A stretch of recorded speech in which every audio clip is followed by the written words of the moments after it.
বিসমিল্লাহির রহমানির রহিম। শুভেচ্ছা ক্লাসের তৃতীয় দিন অর্থাৎ সমাপ্তর দিন। বিভিন্ন স্কুল থেকে আগত জ্ঞানপিপাসু গোলাপকলিরা তোমাদেরকে পলিসি বিদ্যানিকেতনের পক্ষ থেকে জানাচ্ছি আমার অন্তরের অন্তঃস্থল থেকে এক রাত শুভেচ্ছা ও স্বাগতম।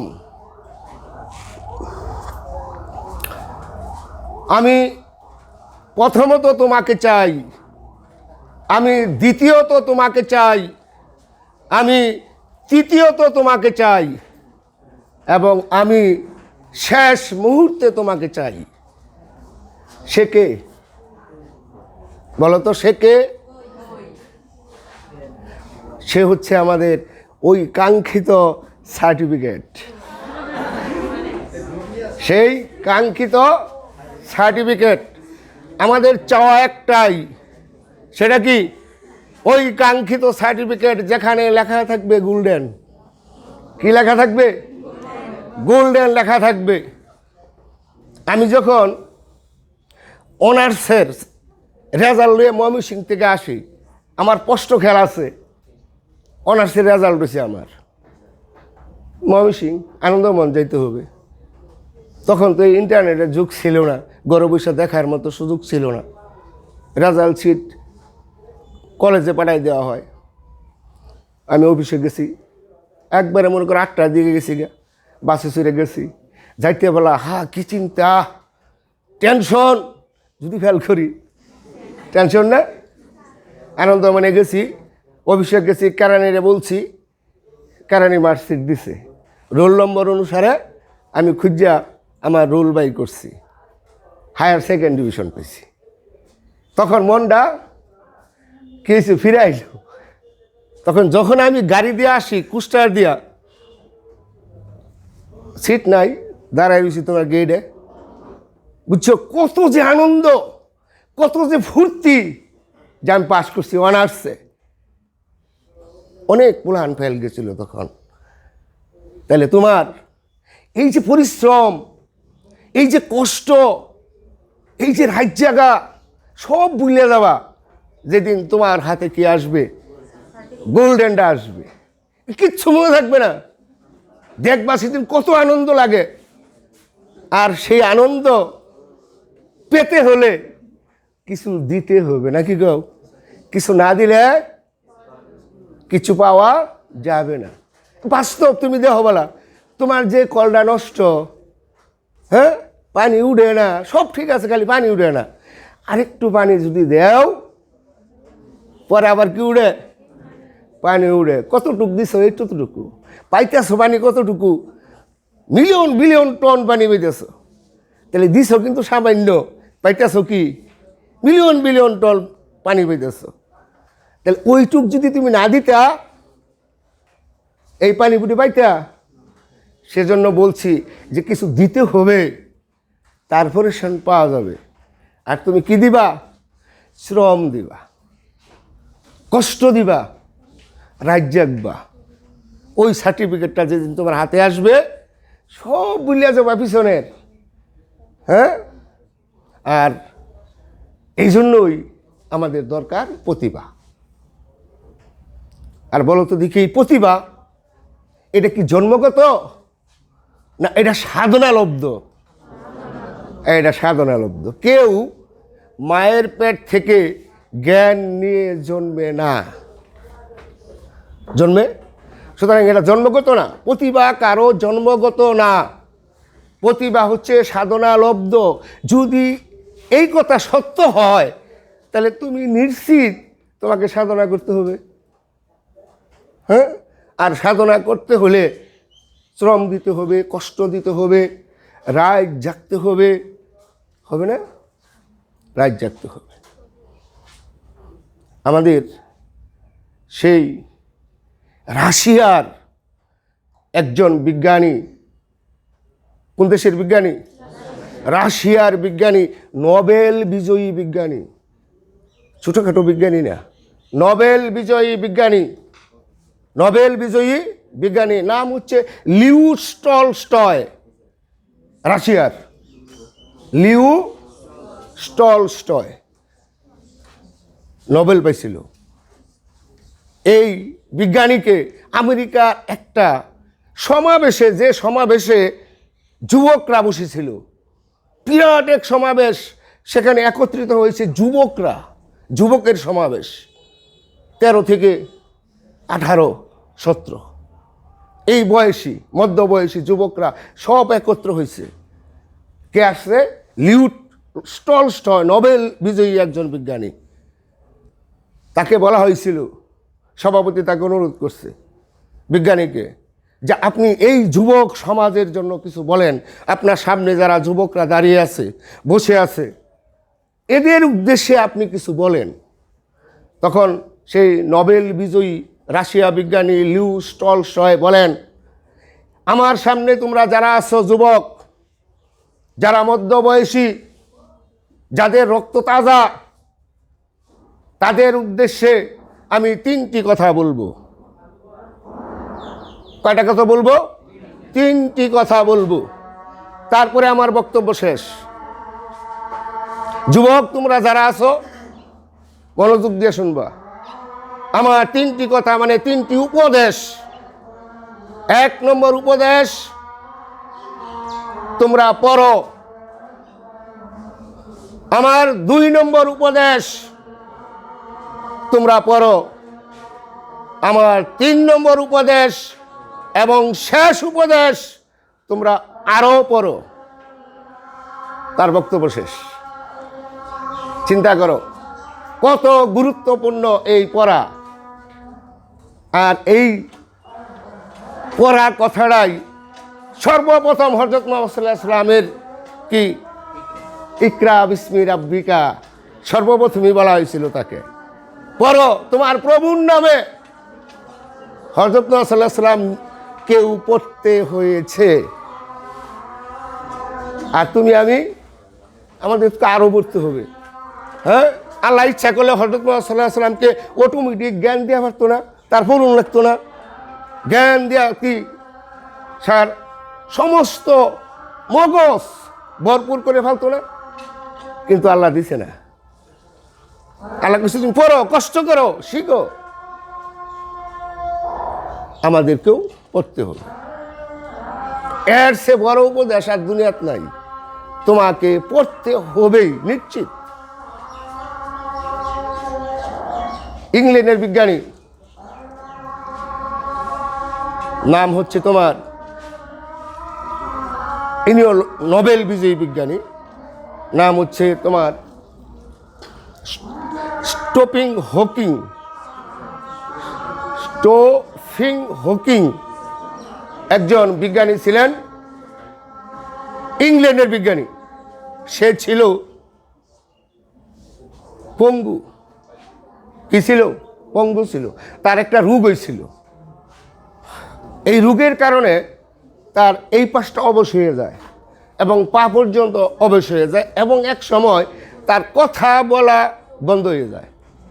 সে কথাও বলতে পারতো না, সে হাঁটতে পারতো না, সে হুইল চেয়ারে বসে বসে গবেষণা করছে। তার যে রোগটা হয়েছিল তার নাম হচ্ছে মোটর নিউরন রোগ। রোগের নাম আমরা জীবনেও শুনি নাই। হ্যাঁ, মোটর নিউরন রোগ, এই রোগটা তার হয়েছিল, যার কারণে শরীর অবশ, একসময় তার মুখ অবশ, সে হাঁটতে পারতো না, চলতে পারতো না। হুইল চেয়ারে বসে সে গবেষণা করেছিল এবং সে একটা বই লিখছিল। সে আকাশকে গবেষণা করে আকাশের কোথায় কি আছে না আছে, এই পৃথিবীর সৃষ্টি রহস্য নিয়ে সে একটা বই লিখছে। বইটার নাম হচ্ছে তোমার এ ব্রিফিং হিস্টোরি অফ টাইম। এই জর্মুনাস দেখছো উজানে, তাহলে আমি মিথ্যা বলতেছি না নাকি গো? বইয়ের নাম কি? এ ব্রিফিং হিস্টোরি অফ টাইম। এই বইটা সে লেখেন কি অবস্থায়?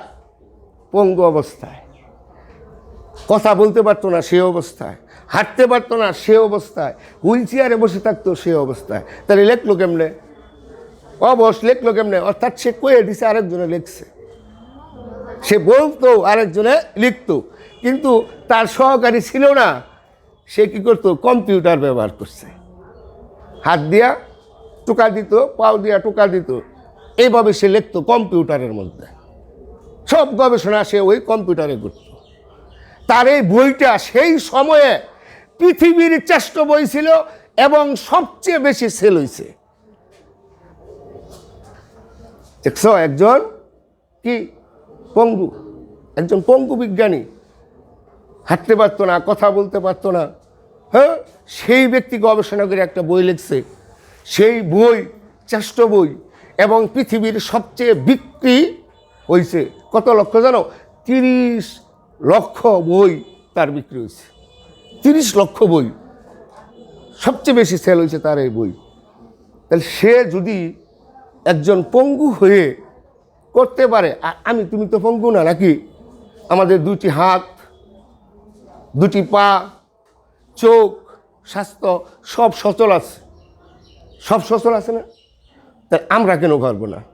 সে যদি পারে, আমরা কেন পারবো না? আমরাও পারবো। পারবো না আমরা? আমরাও পারবো। তুমি বিজ্ঞানীদের জীবনী, যারা সফল হয়েছে তাদের জীবনী পড়ে দেখো, সবার জীবনেই কষ্ট, সবাই পরিশ্রম করে উপরে উঠছে।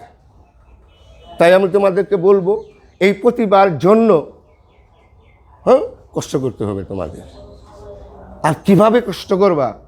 আজকের ক্লাসটা আমার ওই ক্লাসটা, কিভাবে আমরা পড়বো, কিভাবে আমরা কষ্ট করব, এটা নিয়েই আমি আজকে আলোচনা করবো। আজকে আমি গল্প করবো না, আমাদের প্রতিভা কিভাবে অর্জন করতে হবে এটা নিয়ে আমাদের ক্লাস। তুমি লেখাপড়ার জন্য দৈনিক কত ঘন্টা সময় পাও? কত ঘন্টা? 24 ঘন্টা রাত্রে দিনে। লেখাপড়ার জন্য তুমি রাত্রে দিনে কতদিন সময় পাও? 24 ঘন্টা সময় পাও, ঠিক না? এই 24 ঘন্টাকে কেউ বাড়াতে পারবে, কমাতে পারবে? না। পারবে? পারবে না। এই যে 24টা ঘন্টা আছে, এই 24টা ঘন্টাই কি আমরা ব্যবহার করতে পারি? পারি না। কেন পারি না? এই 24 ঘন্টার মধ্যে আমাদের বেশ কিছু গুরুত্বপূর্ণ কাজ থাকে, যার কারণে এই 24টা ঘন্টা আমরা কি করতে পারি না? ব্যবহার করতে পারি না, অপচয় হয়ে যায়। রাত্রে দিনে 24 ঘন্টা কি কি কাজ থাকে কও? গুরুত্বপূর্ণ কাজটি কবা। গুরুত্বপূর্ণ কি কি কাজ থাকে আমাদের? এক, পইলে খাওয়া, খালি খাওয়া আর কিচ্ছু নাই। পইলেই খাওয়া, পইলেই কি না খাওয়া। তারপরে দাওয়া, মানে গোসল টুসুল করা, খাওয়া দাওয়া। তারপরে কি? হ্যাঁ, দাওয়া মানে গোসল, এটা বলে বলছি। খাওয়া দাওয়া, নামাজ, নামাজ। তারপরে আর কি কাজ? গুরুত্বপূর্ণ কাজ, ঘুম। গুরুত্বপূর্ণ কাজ ঘুম, এটা পারতেই হবে নাকি কও? এটি গুরুত্বপূর্ণ। আরেকটা গুরুত্বপূর্ণ কাজের কথা কও, যেটা করতেই হয়, সেটা টয়লেট। টয়লেট করতেই হয়, ইয়েস, টয়লেট, এটাই করতেই হবে। আরেকটা কও দিই যেটা গুরুত্বপূর্ণ, হ্যাঁ, প্রাইভেট কোচিং করে লেখাপড়ার মধ্যে পড়ে। আমি বলছি যেটা তোমার লেখাপড়া না, যাওয়া আসা, হ্যাঁ, চলাচল, এটাও আমাদের লেখাপড়ার মধ্যে পড়ে না। তারপরেও আমি গুরুত্ব হিসাবে ধরতে আসি না। আমরা আরেকটা গুরুত্বপূর্ণ একটু ধরে নেই, সামান্য বিনোদন লাগবেই, নইলে কিন্তু অচল হয়ে যাবে। সামান্য বিনোদন লাগবে। বিনোদন, এই বিনোদন মানে মোবাইল দেখা না, এই বিনোদন মানে টিভি দেখা না, একটু হাসা, হ্যাঁ, একটু তোমার আম্মার সাথে বসে একটু গল্প করা, তোমার আব্বার সাথে দুই একটা কথা বলা, হ্যাঁ, অথবা কিছু পরামর্শ নেওয়া, এরকম করতেছি। আর কিভাবে না পড়লে চলে, ওইটাকে আমি বলছি বিনোদন। ক্লিয়ার? এটি আমার থাকতেই হবে 24 ঘন্টার মধ্যে। 24 ঘন্টার মধ্যে এটি আমার থাকতেই হবে। এই আলাপ বন্ধ করো। এই 24 ঘন্টার মধ্যে যদি এটি থাকে তাহলে এই সময়টুকু আমাদের নষ্ট হয়, এটি তো আমার করতেই হবে। টয়লেটে গেলে 5-6 মিনিট লাগবেই, অনেকের বেশি লাগে, আরও বেশি লাগে না? হ্যাঁ, অনেকে যাইয়া আলাপ বন্ধ করো, অনেকে যে টয়লেটের মধ্যে সুখে গান করা শুরু করে, হ্যাঁ, মনে হয় শিল্প হয়ে গেছে। সময় নেয় 10 মিনিট টয়লেটে। আবার অনেকে যদি পায়খানা কষা হয় তাহলে তো কথাই নেই, অনেকক্ষণ বসে থাকতে হবে এই টয়লেটের মধ্যে। তাহলে ধরো তোমার এনে 15 মিনিট সময় গেছে, কয় মিনিট? 15 মিনিট সময় গেছে। খাওয়া এখানে ধরলাম আমি, না একটু কমাই ধরি 10 মিনিট, হ্যাঁ 10 মিনিট। তারপরে আসে খাওয়া, খাইতে কয় ঘন্টা লাগে? হ্যাঁ 1 ঘন্টা। হায় হায়, এতকে? যদি তুমি শোনো, যদি তুমি গুস্তু দিয়াও খাও 10 মিনিট হিসাবে লাগার কথা না। হ্যাঁ 3 বেলায় 30 মিনিট, 3 বেলায় 3 10 30, ধরো 30 মিনিট। গোসল কয় মিনিট? 10 minute, 20 minute. নামাজ, চুপ, আলাপ বন্ধ করো। নামাজ 5 ওয়াক্ত, 1 ঘন্টা, 1 ঘন্টা 20 মিনিট, 1 ঘন্টা 20 মিনিট। ঘুম কয় এই দিছি? 6 ঘন্টা বারবার। কয় ঘন্টা বারবার কই দিছি? 4 ঘন্টা বারবার কইছি। 4 ঘন্টা কিন্তু বিনোদন না, এত না, 30 মিনিট, 30 মিনিট। এইটুকু আমার 24 ঘন্টা থেকে ব্যয় হবে। এখন এই সময়টুকু যদি আমরা যোগ করি, ধরো আমার এনুকা 4 ঘন্টা, 5 ঘন্টা, 6 ঘন্টা যোগ করছ, কত দাঁড়াইছে? 6 ঘন্টা। ধরো আমি 7 ঘন্টায় তোমাদের দিলাম, 7 ঘন্টা সময় ব্যয় হয়ে গেছে 24 ঘন্টা থেকে। আলাপ বন্ধ। 24 ঘন্টা থেকে 7 ঘন্টা ব্যয়, বিয়োগ করে কত থাকে? 17 ঘন্টা সময় তোমার হাতে একটু কাজ করা হবা, যা মন চায়। 17 ঘন্টা, কিন্তু ঘুম কিন্তু 4 ঘন্টা হইলে। ঘুম কয় ঘন্টা? 4 ঘন্টা। এখন আমরা যদি এই শোনো, এই সব কিছুই করব 17 ঘন্টার মধ্যে না, 17 ঘন্টা না, এটি করার পরেও আমার হাতে 24 ঘন্টাই থাকবে। কি করে সম্ভব? হ্যাঁ, এই সব কিছুই করব, আমার 24 ঘন্টায় কি 17 ঘন্টা নেই, 24 ঘন্টাই থাকবে। কয় ঘন্টা থাকবে? এটি করার পরেও 24 ঘন্টা তোমার থাকবে। তাহলে সময়টাকে কি করতে হবে? টাইমে একটু লম্বা করুন লাগবো। সময় কি করুন লাগবো? টেনে একটু লম্বা করতে হবে তোমাকে। রবার টানলে লম্বা হয় নাকি? এটা কি রাবার? এটা যদি তুমি টানো কি করা হবা? এরকম লম্বা করা হবা। সম্ভব না? রবার টানলে লম্বা করা যাবে, কিন্তু সময় টানলে লম্বা হবে না। তাহলে কি করে সম্ভব? হ্যাঁ, এই 24 ঘন্টা আমরা ব্যবহার করব, এগুলা সব ঠিক রেখা এইটা নিয়েই আমরা তোমাদেরকে একটু আলোচনা করব। তুমি এই 3 মাস কিভাবে 24 ঘন্টায় ব্যয় করবা, এটা নিয়ে আমি একটু বলবো তোমাদের। তাহলে এখন আমাদের কিন্তু বিশ্বাস হচ্ছে না, হ্যাঁ, যে সময়কে টাইনা কিভাবে আমরা লম্বা করতে পারি। সময়কে লম্বা, এই শোনো, 24 ঘন্টার মধ্যে 48 ঘন্টা বানিয়ে গেলাম টাইনা। হ্যাঁ, অর্থাৎ আমাদের 2 দিনে 1 দিন। 2 দিন সমান কয় দিন?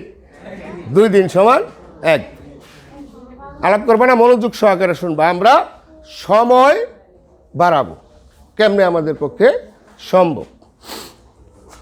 তোমরা ভারতের রাষ্ট্রপতি গান্ধীজির নাম শুনছো? শুনো না এরকম কেউ আছো? সবাই কিন্তু তারা চিনো। এক সময় ভারতের প্রসিদ্ধ রাষ্ট্রপতি হচ্ছে গান্ধীজি। এই গান্ধীজি কি করতো জানো? এই গান্ধীজি যখন টয়লেটে যাইতো, এই যে টয়লেট যেখানে আমরা 10 মিনিট ব্যয় করি, যেখানে আমরা 10 মিনিট ব্যয় করি বা 15 মিনিট ব্যয় করি, গান্ধীজি কইল না এই সময় ব্যয় করা যাবে না, আলাপ বন্ধ, এই সময় ব্যয় করা যাবে না। সে কি করতো জানো? সে একজন কর্মচারী রেখে দিয়েছিল, যা আমি যখন দুপুরে গোসল করতে যাব তুই টয়লেটের মধ্যে, নির্দিষ্ট টাইমে সে গোসল করতো। হ্যাঁ, ওই কর্মচারী বা ওই বেয়ারা টয়লেটের ভিতরে দেওয়ালে প্রত্যেক দিন এটা করে নতুন শ্লোক লেখা রাখতো। শ্লোক, শ্লোক মানে হিন্দুদের শ্লোক, আঙ্গুর হলো সূরা, আঙ্গুর কোরআন শরীফের যেটা সূরা, হিন্দুদের সেটা কি শ্লোক। আমরা সূরাহি কিনে, এর জন্য আমাদের সময় ব্যয় হয় না। হ্যাঁ, সে একজন কর্মচারী রেখে দিছে, যেদিন যখন গোসল করতে যাইতো ওই লোকটায় দেওয়ালের মধ্যে নতুন নতুন শ্লোক লিখে রাখত। সেই গান্ধীজি টয়লেটে যাইয়া গোসলি করুক বা জরুরি কাজে ছাড়ুক, টয়লেটে যাইয়া সে কি করতো? গানের সুরে সুরে ওই শ্লোকটা মুখস্থ করত আর টয়লেট করত বা গোসল করত। তারিখে একটা করে নতুন শ্লোক তার শেখা হয়ে যেত, দৈনিক শেখাইতো না, শেখা হয়ে যেত। তাহলে ওই সময়টা সে কী করলো? কাজে লাগাইলো, লাগাইলো না? কাজে লাগাইলো। এখন এই শুনো, আমরা টয়লেটে 10 মিনিট ব্যয় না করে আমরা এই কাজটা করতে পারি না? তো তোমার যে সূত্রটা মুখস্থ হচ্ছে না, যে সূত্রটা মনে থাকে না, এই সূত্রটা টয়লেটের দেওয়ালো কাগজ মেরে থুই দিলা বা বেড়ার মধ্যে লাগাই থুইলা, তুমি টয়লেট করলা, রুমি চাই রইলা, একটু দেখলা টয়লেটও হচ্ছে, তোমার ওই শিখা উঠতেছে, হবে না? কে জানি দিক থেকে, কে জানি দিক থেকে বললো কবো মানুষে পাগল হয়ে গেছে। হ্যাঁ, যখন লোকে তোমাকে শব্দ নয়, যখন লোকে তোমাকে বলবে সে পাগল হয়ে যাচ্ছে, তখনই তুমি কবা, হ্যাঁ, মনে করবা তুমি সাফল্যের দিকে যাচ্ছ। এইটাই বিজ্ঞানের থিওরি, এইটাই কি বিজ্ঞানের থিওরি।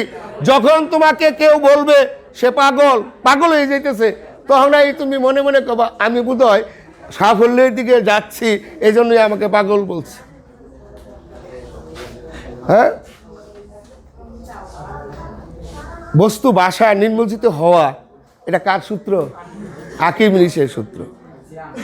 আর্কিমিডিস যখন এই সূত্রটা পাইল, হাউজে যখন গোসল করতে গেল, হাউজে যখন নামলো, তখন পানি কি হাউস উঠছে, যখন চারিদিকে পড়া শুরু করলো, তখন সে গর্জন করে বলতে থাকলো ইউরেকা ইউরেকা ইউরেকা। এই কথা বলতে বলতে সে কি করলো? সে ওই হাউস থেকে উঠা বাজারের ভিতর দিয়ে তার গবেষণার দিকে দৌড়াতে থাকলো। বাজারের ভিতর দিয়ে যাইতে হয়।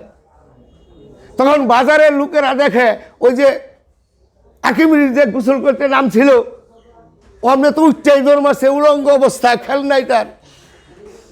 তখন অন্যান্য লোকেরা আর্কিমিডিসকে দেখে বলতেছে এই উলঙ্গ হয়ে গেছে, দেখা যায় দৌড় পারতেছে, এটা পাগল হয়ে গেছে, এটা পাগল। আর্কিমিডিস কি পাগল? কিন্তু আসলে সে পাগল না, এরকম একটা জিনিস আবিষ্কার করছে। হ্যাঁ, ওই আবিষ্কারের দিকে তার খেয়াল, নিজের শরীরে কি আছে না আছে তাদের খেয়াল নাই। তাহলে লোকে বলতেছে পাগল, কিন্তু সে সফল হয়েছে। সে কি হয়েছে? সে সফল হয়েছে। এই সেই আর্কিমিডিস, তাই না? আবার এই আর্কিমিডিসকে যে মারে রাজা, হ্যাঁ, আর্কিমিডিসকে অর্ডার দেয় যে রাজা অর্ডার দেয় আর্কিমিডিসের দর চাই, কাল্লা চাই। রাজা অর্ডার দিয়েছিল কেন জানো? আর্কিমিডিস ওই রাজার বিরুদ্ধে কি করতো? রাজনীতি করতো। এটা তার অপরাধ ছিল, সেজন্য রাজা অর্ডার দিছে আর্কিমিডিসের কাল্লা চাই। সেনাপতি সে কি আর্কিমিডিসকে খুঁজতে থাকলো অনেক সৈন্য সাথে নিয়ে। তাকে কোথায় পেল? এক জঙ্গলের মধ্যে নির্জন পরিবেশে সে বসে রয়েছে এবং মাটিতে কি জানি আঁকাইতেছে, মাটিতে কি জানি আঁকতেছে। তাকে চারদিক দিয়া সৈন্যরা ঘিরে ফেললো তাকে মারার জন্য, তার কল্লা নেওয়ার জন্য, তাকে হত্যা করার জন্য। কিন্তু আর্কিমিডিসের খেল নাই। হ্যাঁ, সে মাথা উপরের দিকেই তুলে নেই। তখন সেনাপতি আর্কিমিডিসের কাছে যায় এবং বলে যে রাজার অর্ডার, তোমার দর কেটে নিয়ে যাব আমরা। আর্কিমিডিস যে নিচে চাইছে চিত্র আঁকাইতেছে, ওদিকে খেয়ালই নেই তার। এইভাবে যখন 3 বার সেনাপতি তাকে বলে, তখন সে উপরের দিকে মাথা তুলে, তখন দেখে তাকে চারদিক দিয়ে সৈন্যরা ঘিরে ফেলছে এবং সেনাপতি তার সামনে দাঁড়ালো, অস্ত্র নিয়ে দাঁড়িয়ে আছে। মুহূর্তের মধ্যে তার কাল্লা কেটে ফেলবে। তখন আর্কিমিডিস বলছিল আক্ষেপ করিয়া, সেনাপতিকে বলছিল, kill me but do not kill my figure. আবারও সে বলছে kill me but do not kill my figure. আবারও বলছে kill me but do not kill my figure. আমাকে তোমরা মারো, কিন্তু আমার চিত্রটাকে তোমরা মারো না, কারণ এই চিত্র থেকে যে কি আমি আবিষ্কার করতে যাচ্ছি তোমরা কিন্তু জানো না। কিন্তু নির্দয় সেনাপতি আর্কিমিডিসকে রক্ষা করলেন না, সঙ্গে সঙ্গে তরোয়াল দিয়া তার গা কেটে নিয়ে গেল। এখন সেই আর্কিমিডিস সেই চিত্র থেকে কি যে আবিষ্কার করত সেটা আমরা জানি না, বা সেটা আবিষ্কার হলে আমাদের এই পৃথিবীর অনেক হয়তো অগ্রগতি হতো, কিন্তু সেই আবিষ্কারটা এখনো হয় নাই। পরবর্তী সময় রাজা আক্ষেপ করছে যে ভুল করছে আর্কিমিডিসকে মেরে, আর্কিমিডিসকে মারা আসলে আমাদের ঠিক হয় নাই।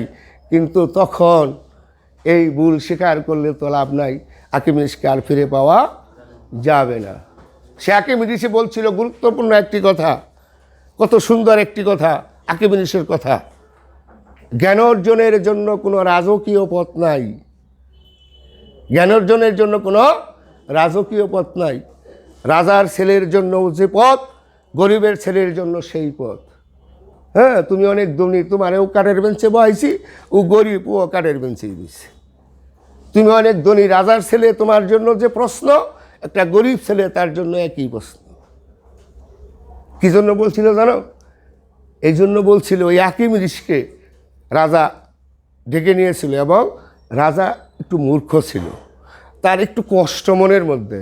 হ্যাঁ, আমি রাজা হয়েছি উত্তরাধিকার সূত্রে, আমার বাবা রাজা ছিল, আমি রাজা হয়েছি। হ্যাঁ, কিন্তু সে কী ছিল? সে মূর্খ ছিল। তখন সে আর্কিমিডিসকে ডেকে বলছিল যে তুমি আমার এমন একটা পথ দেখাও যে পথে গেলে খুব তাড়াতাড়ি জ্ঞানী হওয়া যায়। এই একটা পথ আমাকে বাতলে দাও। তুমি তো বিজ্ঞানী, তুমি একজন নামি দামি, তোমাকে বিশ্বের সকল লোকে চিনে, আমারে চিনে না। মুষ্টিময় কিছু লোকে আমাকে চিনে, তোমারে বিশ্বে চিনে। তাহলে তুমি এমন একটা পথ আমাকে বাতলাই দাও, আমি তাড়াতাড়ি প্রতিভা অর্জন করে ফেলবো, আমার নাম বিশ্বসুদ্ধে ছড়িয়ে পড়ব। তখন আর্কিমিডিস সেই কথা বলছিল, কি বলছিল? জ্ঞান অর্জনের জন্য কোনো রাজকীয় পথ নাই। কত সুন্দর কথা। সুতরাং তুমি নিশ্চিত থাকো, তোমার জন্য কোনো রাজকীয় পথ নাই, তোমাকে কষ্ট করেই শিখতে হবে। এইটাই প্রকৃতির নিয়ম এবং এভাবেই পৃথিবী চলতেছে। ঠিক আছে না? তাহলে আমরা কি করতে পারি? আমরা টয়লেটে গিয়েও পড়তে পারি, পড়তে পারি না? যদি ইচ্ছা থাকে সম্ভব।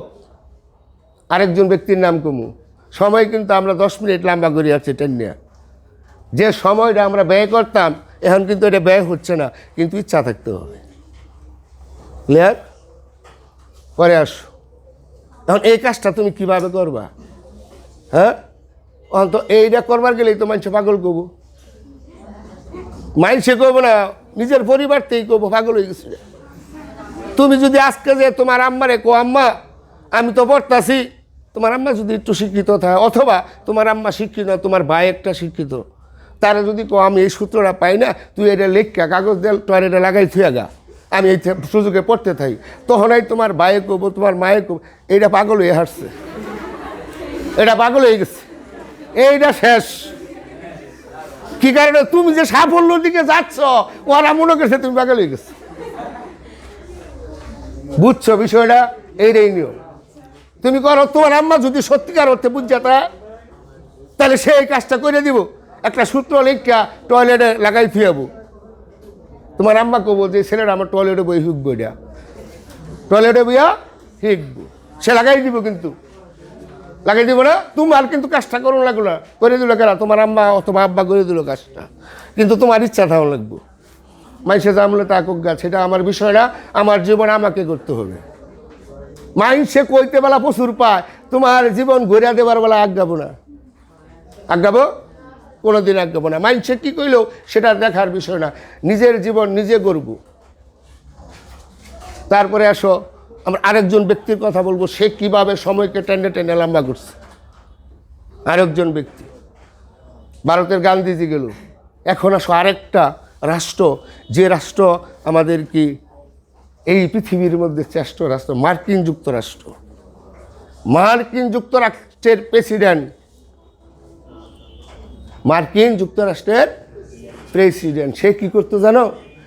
সে প্রেসিডেন্টের কাছে, ওরা কি সবসময় ব্যস্ত থাকে না?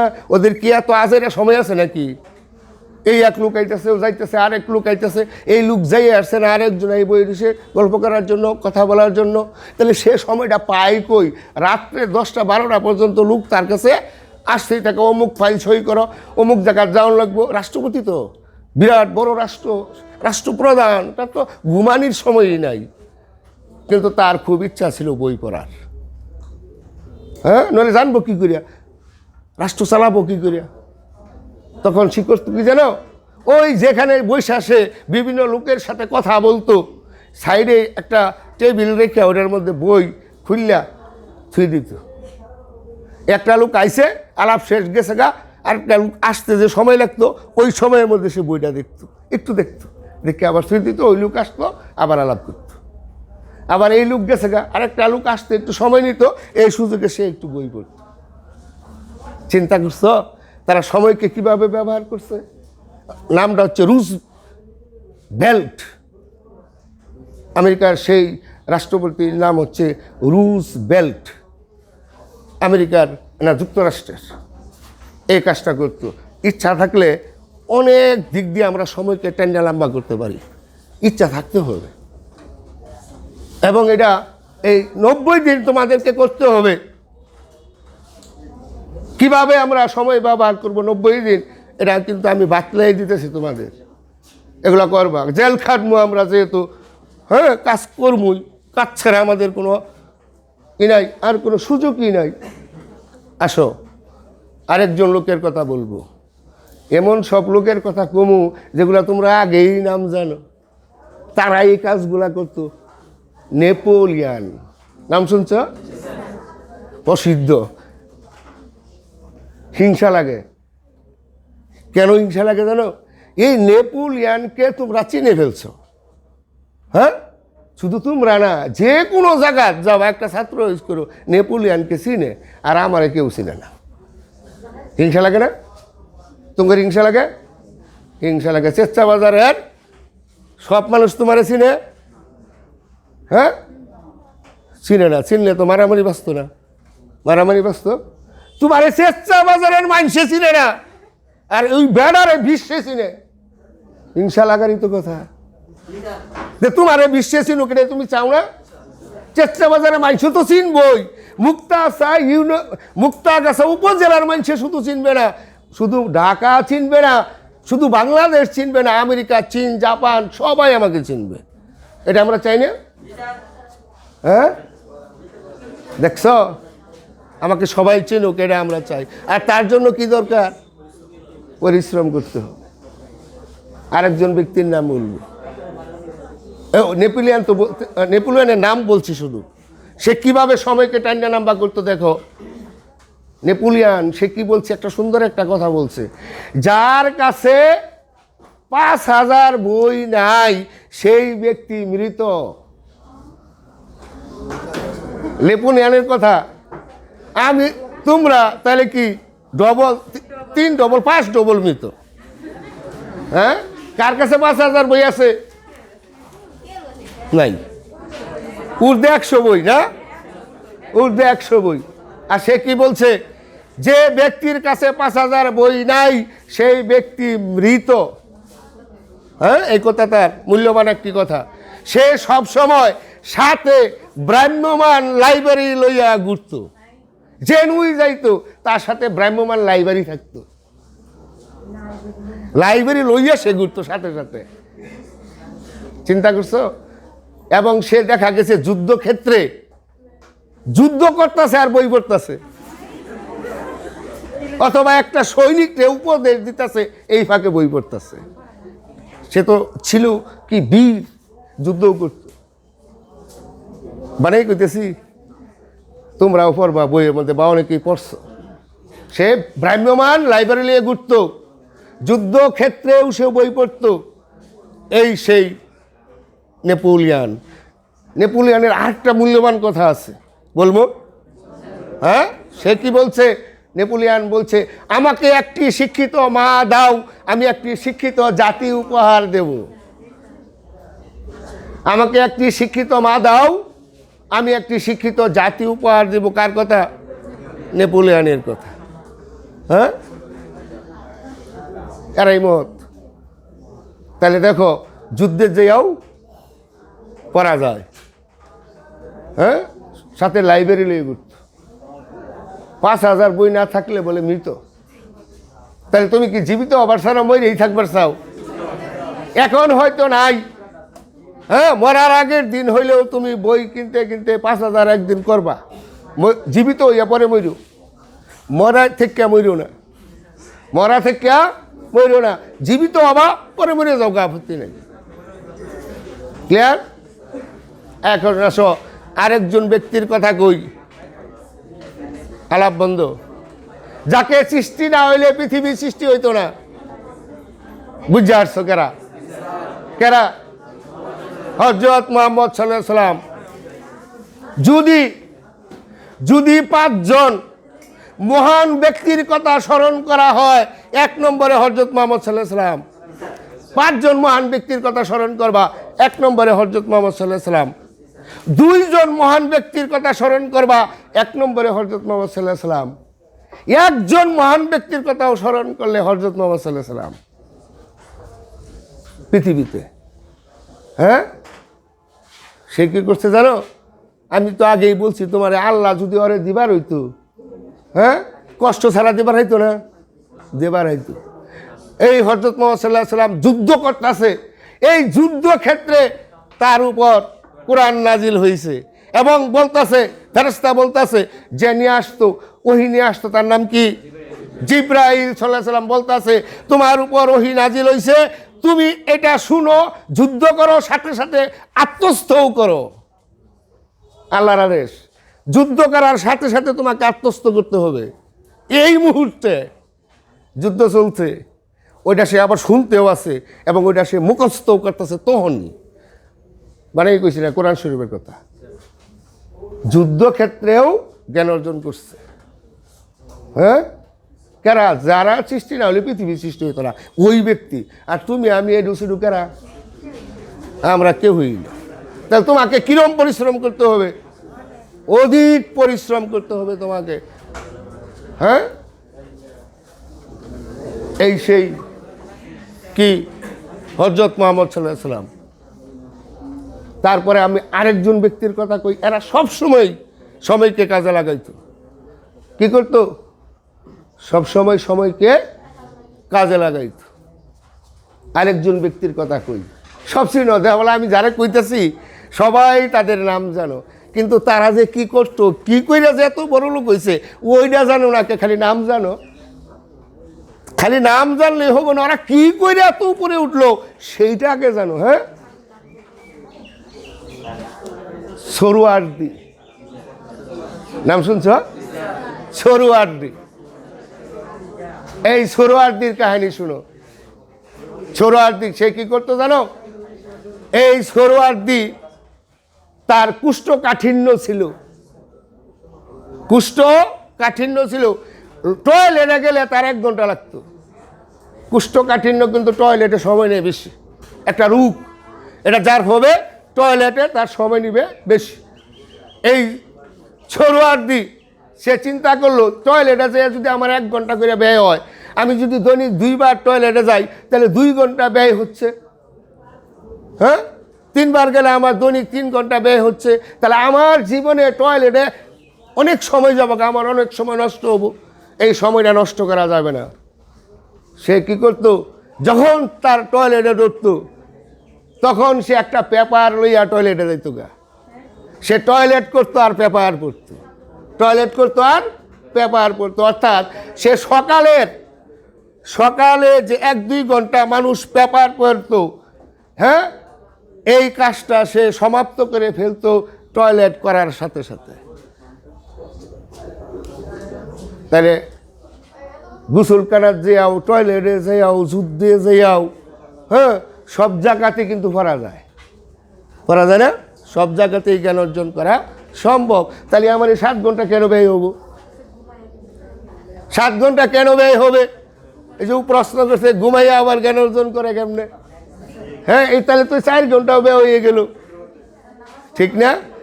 নামাজ পড়ার সময় ওটা পরে আমি লাইনে আসতেছি, এখন আসো। তাহলে আমরা কি করলাম?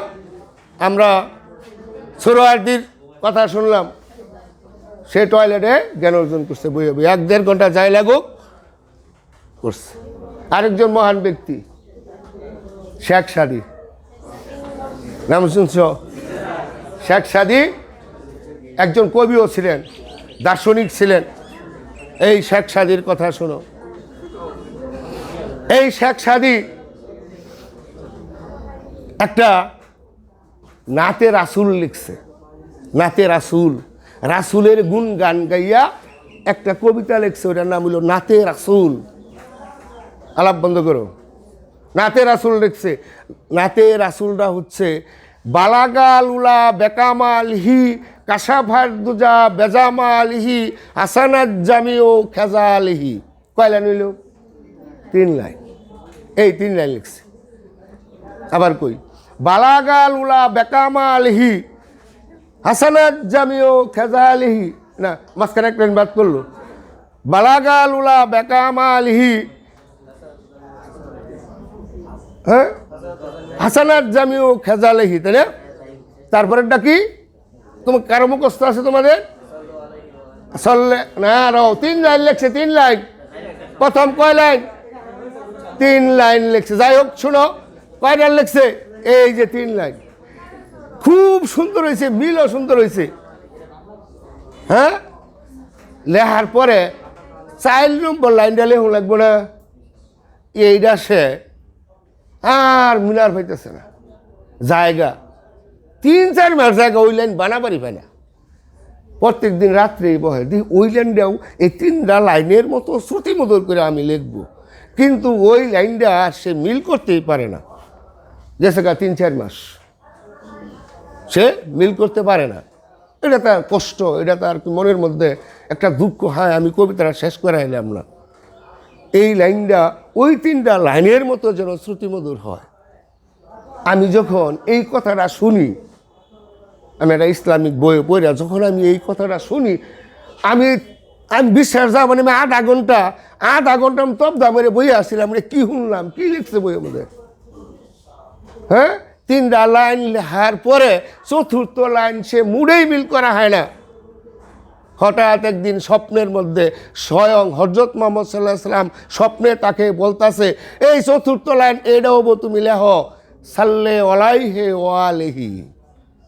এই লাইনটা কার? স্বপ্নে পাওয়া হযরত মুহাম্মদ সাল্লাল্লাহু আলাইহি সাল্লাম নিজে শেখ সাদীকে স্বপ্নে দান করছে। আমি আশ্চর্য, হাই কি কয়, স্বপ্নের মধ্যে হযরত মুহাম্মদ সাল্লাল্লাহু আলাইহি সাল্লাম নিজে এই লাইনটা শেখ সাদীকে দিছে। পরে সে ঘুমের উঠটা এই 4র্থ লেখা নাতে রাসূলটা শেষ করছে।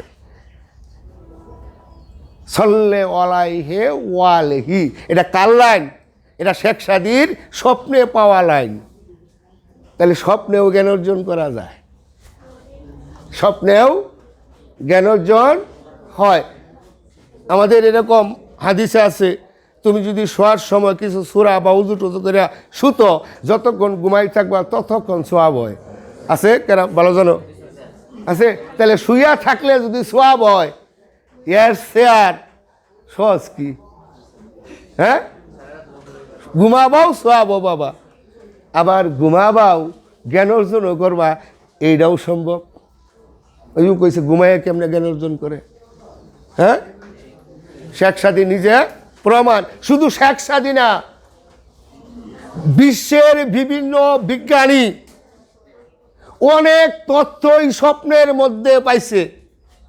বিশ্বের বিভিন্ন বিজ্ঞানী অনেক তথ্যই কি পাইছে? স্বপ্নের মধ্যে পাইছে। এই তোমরা দেখবো, অনেক সময় দেখবো, আমি আজকে পরে দেখছি রুকা, যে ওই যে কিছু চিকিৎসার জন্য কিছু কাগজ মেরে থেকে যায় না, চিকিৎসা করবার কয়। হ্যাঁ, আজ আমি একটু বলছি চা খাবার, যে হাবিবুর স্যারে দেখাইছে। হ্যাঁ, চট্টগ্রাম নাম লেখছে, চট্টগ্রাম মগা চিকিৎসা কি জানি একটা লেখা আছে, ওইটার মধ্যে লেখছে সে স্বপ্ন যুগে এই ওষুধটা আবিষ্কার করছে, এইটা খাইলে রোগ সারে। স্বপ্ন যুগে ওষুধও পাইছে, পায় না? দেখছো অনেক সময় লেখা থাকে না, স্বপ্ন যুগে সেইটা পাইছে, এইটা খাইলে ওষুধ ভালো হয়, হয় অনেক সময় হয়। হ্যাঁ, স্বপ্নের মধ্যেও জ্ঞান অর্জন করা যায়, স্বপ্নের মধ্যেও পড়া যায়, সম্ভব। হ্যাঁ, তোমরাও হয়তো দেখছো স্বপ্নে পরীক্ষা দিছো, কেউ স্বপ্নে পরীক্ষা দিছ, এই যে স্বপ্নের দ্বারা তো পড়ছো, পরীক্ষা দিছ, স্বপ্নের মধ্যে পরীক্ষা দিছ। হ্যাঁ, স্বপ্নের মধ্যে পরীক্ষা দিছ।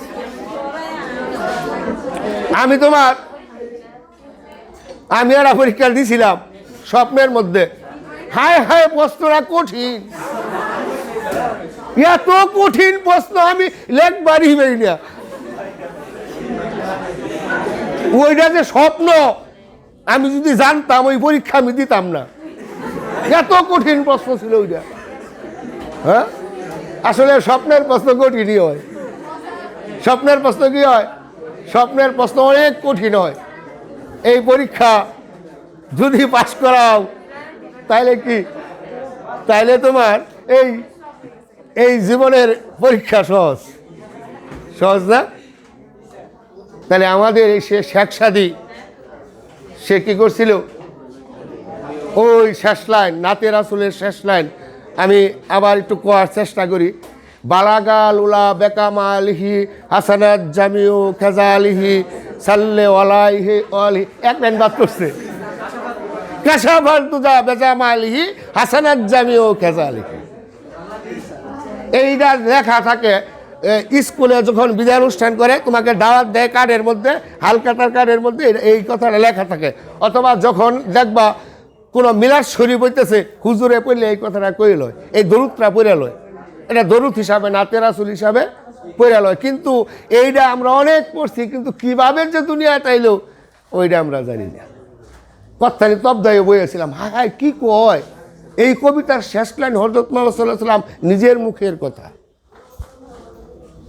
সল্লে আলাইহি ওয়ালিহি। হ্যাঁ, স্বপ্নেও জ্ঞান অর্জন করা সম্ভব। এটার জন্য তোমার ইচ্ছা থাকলেই যথেষ্ট, ইচ্ছা থাকলেই আমাদের যথেষ্ট। এখন আসো, আমরা সময়কে টাইনা লম্বা করা আমু, তার জন্য দরকার ইচ্ছা। সব সময় একটা কাজে আমার লেখাপড়া। তোমাকে লোকে পাগল বলতেছে, বলুক গা, তোমার তো আমি হিগাই দিলাম। হ্যাঁ, যত তোমাকে পাগল বলবো তত তুমি সাফল্য লিখে যাচ্ছ, বুঝতে পারবেছ? যাই হোক, আমরা এই 3 মাস জেলখানা থাকবো। কোথায় থাকবো? এখন জেলখানা না, আমি জেলখানাতে তোমাদেরকে নিয়ে আসবো, এই মুহূর্তে নিয়ে আসবো, জেলখানার না। আমরা জেলখানা ঢুকবো না। আমি তোমাদের সবাইকে, এখানে যারা উপস্থিত আছো, আমি তোমাদের সবাইকে আমি সুন্দর করিয়া আমার নিজে সাজানো একটা ফুলের বাগানের মধ্যে ঢুকাই দিব এখন। ফুলের বাগান, অনেক লম্বা একটা বাগান, অনেক লম্বা একটা বাগান, গোলাপের চারা, অনেক ফুল ফুটে রয়েছে, ছোট বড় রঙিন। ওই বাগানের মাঝখান দিয়ে এরকম একটা রাস্তা আছে, খারাপ বন্ধ। আমার সেই সুন্দর বাগানে তোমরা সবাই যাবা। ওই বাগানের মাঝখান দিয়ে ছোট্ট একটা কি আছে, রাস্তা আছে। আমি তোমাদেরকে বাগানে ঢোকার সময় বলে দিলাম এটা আমার বাগান, তোমরা আমার বাগান এই দরজা দিয়ে ঢুকবা। আমি ওই পাশ দিয়ে যে বাইরেবা ওই দরজার মধ্যে আমি দাঁড়াই থাকবো। যখন বাইরেবা তোমার সাথে আমার সাক্ষাৎ হবে। তোমাদেরকে আমি শর্ত দিতেছি, আমার বাগান আমি অনুমতি দিতেছি। অনেক সুন্দর সুন্দর গোলাপ ফুল ফুটে রয়েছে, লাল সাদা হলুদ বিভিন্ন ধরনের গোলাপ। তোমার দুই সাইডে ফুল, তুমি যাচ্ছ মাঝখান দিয়া। আমার শর্ত কি? শর্ত হইল সবচেয়ে যে সুন্দর ফুলটা আছে বাগানের মধ্যে, তুমি তোমার সারের জন্য সেই ফুলটা তুললা ওইটা যাওয়ার সময় আমার হাতে দিয়া দেবা। এটা শর্ত। সারে চাইছে কি চাইছে? একটা সুন্দর ফুল সারে চাইছে, খেল কথা নাকি? সারের জন্য তো বালা ফুলই দিব আমরা। আমার কাছে সার যদি কোনো ভালো ফুল চায়, হ্যাঁ, তাহলে আমি ওই বাগানের মধ্যে শ্রেষ্ঠ যে ফুলটা আছে আমি তুলে লই যাব, ঠিক না? তোমরা তো তাই করবা নাকি? সারে চাইছে তো সারের বাগান থেকে সুন্দর একটা ফুল সারেরই তো আমরা উপহার দিব, ঠিক না? এটা তোমাকে শিখাই দিলাম। দুই সাইডে কিন্তু ফুল আছে, তুমি সুন্দর ফুলটা আমার জন্য নিয়ে আসবা। আমি ওই পাশে দাঁড়াই রইছি। এই শর্ত। 2 নম্বর শর্ত হইল তুমি যে যাচ্ছ পাছাবার পাবা না, পাছাইতে পারবা না। তুমি ফুল দেখতে দেখতে যাবা, যাইতে যাইতে ওইটা বাইরে হবা, কিন্তু 1 ইঞ্চিও পাছাইতে পারবা না। এই 2টা শর্ত দিয়া তোমাদের সবাইকে আমি আমার ফুলের বাগানও ছেড়ে দিলাম। আমি কোন পাশ দাঁড়াই রইছি? আমি ওই পাশে যে বাইরে বা রাস্তাটা আছে, হ্যাঁ, ওইখানে আমি দাঁড়াই রইছি। এখন তোমরা যাচ্ছ, ওহ কি সুন্দর সুন্দর ফুল, 2 সাইডে ফুল, বড় বড় ফুল, সতেজ ফুল, রঙিন ফুল, হ্যাঁ, কি সুগন্ধ, মনোমুগ্ধকর একটা বাগান। যাচ্ছ আর তুমি সারের জন্য সবচেয়ে বড় ফুল, সুন্দর ফুলটা, হ্যাঁ, খুঁজতেছ। আরে যাচ্ছ, সবাই যাচ্ছ, খুঁজতেছ, যাচ্ছ, খুঁজতেছ। এইভাবে বাগানটা এত বড়, 90 দিন যাওয়ার লাগবো ওই বাগান দিয়া। 90 দিন যাবা ওই বাগানের মধ্যে দিয়া, হ্যাঁ। 90 দিন পরে যখন ওই বাগানের গেট দিয়া বাইরেবা, ওইখানে আমি দাঁড়াই থাকবো। সবচেয়ে সুন্দর ফুলটা দেখি আমাকে কেউ উপহার দিতে পারো, এই অপেক্ষায় দাঁড়িয়ে রয়েছি। সেই অপেক্ষায় আমি দাঁড়াই রয়েছি। 90 দিনে চয়েস করে সবচেয়ে বড় ফুল, হ্যাঁ, তাজা ফুল, ফুটন্ত ফুল আমার হাতে উপহার দেবা। আমিও কম আকাঙ্ক্ষা করে বই রয়েছি না, সবচেয়ে বড় ফুলটা কে আমাকে দিতে পারে? তোমরা যাচ্ছ আর খুঁজতেছ সারের জন্য ফুল নিমু, হ্যাঁ, এটা কি যেমন তেমন ফুল নিমু? অনেক বড় ফুল নিমু, অনেক রঙিন ফুল নিমু, অনেক সুন্দর ফুল নিমু, হ্যাঁ, অনেক তাজা ফুল নিমু। যাচ্ছ আর খুঁজতেছ। এখন তো পিছন তো ফেরার নিয়ম নাই, পিছনে যাওয়ার কিন্তু নিয়ম নাই। যাচ্ছ আর খুঁজতেছ সারের জন্য ফুল। ওহ অনেক সুন্দর সুন্দর ফুল দেখছো, আর চিন্তা করতেছো এর সে বোধ হয় ভালা ফুল সামনে আছে, এইটা ছিঁড়বো না, এইটা ছিঁড়লে ও সত্য দিছি একটা ফুল, ও তো কইছি আমি একটা ফুল, একাধিক ফুল ছেঁড়া যাবে না, হ্যাঁ। যাচ্ছ আর খুঁজতেছো সারের ফুল দিব, সুন্দর ফুল, হ্যাঁ। এটা যদি ছিঁড়া হালাই, তার সামনে যদি আসছে ভালো ফুল থাকে, তাহলে তো ওরা ছিঁড়া সারের বালাটা দিয়ে লাবো।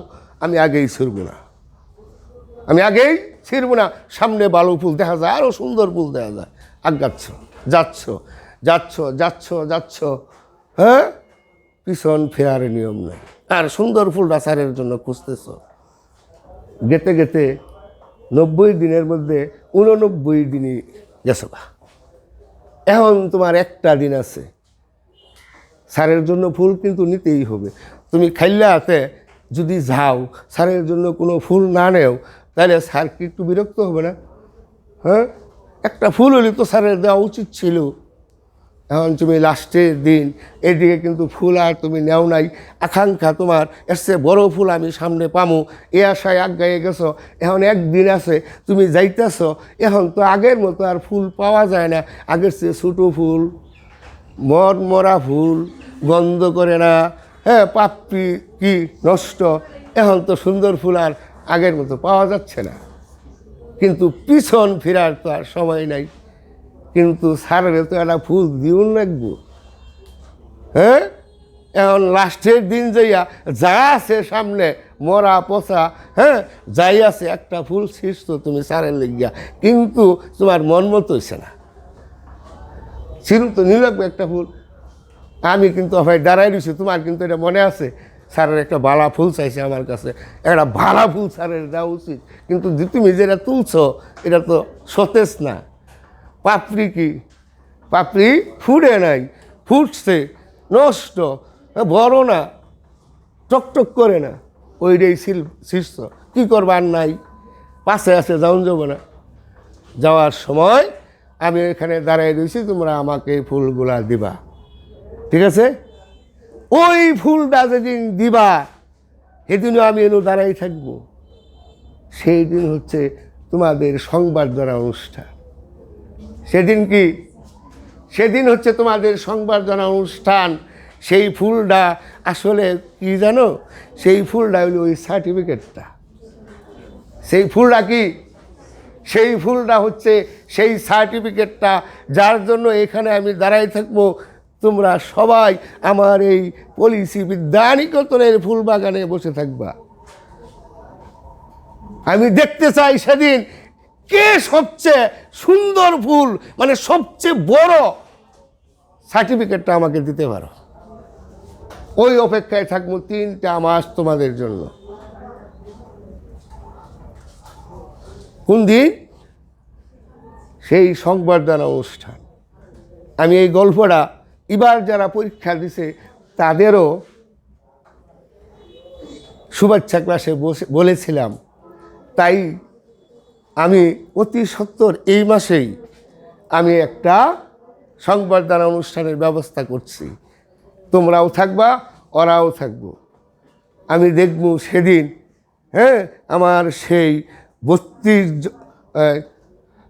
21 জন ছেলে মেয়ে সুন্দর ফুল নিয়ে আসছে, 21 জনে, হ্যাঁ, আর 4 জনে আরও আরও তাজা রঙিন ফুল নিয়ে আসছে।